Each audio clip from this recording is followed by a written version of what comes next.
ওই পাশে যাবেন। আজকে তাকিয়ে আছেন, তার মানে আপনারা আমাদের ভিডিও দেখতেছেন। ওকে, তো ওয়েলকাম টু আমার ভিডিও। তো আজকের ভিডিওতে আমরা বক্সিং এর ক্ষেত্রে ডজের মধ্যে একটা আছে পুল। পুল কিভাবে করতে হয় তার সহ 3টা বেসিক কম্বো আজকে দেখাবো। ওকে, থ্যাংক ইউ সো মাচ। সামনে আসো। তো স্বাভাবিকত আমরা জ্যাব, ক্রস, রোল, রোল বা স্লিপ স্লিপ দিয়ে থাকি। পুল ঠিক ওই রকমই, জাস্ট আমার দিকে থাকো, আমরা ফাইট পজিশনে থাকবো। ওকে, যখন আমার কাছে কেউ জ্যাব বা ক্রস মারবে, তখন আমাদের এই শরীরটাকে পিছনের পায়ের উপরে তার শরীরটাকে ঝুঁকিয়ে দেবো হালকা।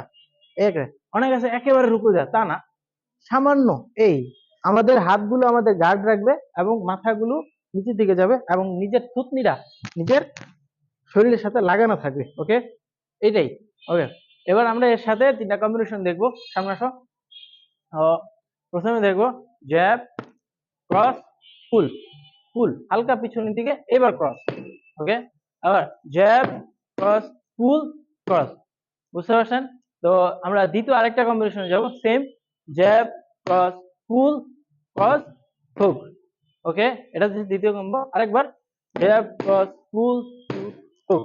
ওকে, আমরা জাস্ট ফাইট পজিশনে থাকবো। ওকে, পুল, ক্রস, হুক। ওকে, আমরা শুধু ফাইটের ক্ষেত্রে শুধু দাঁড়িয়ে থাকবো, সেম এরকম। আবার পুল, ক্রস, হুক।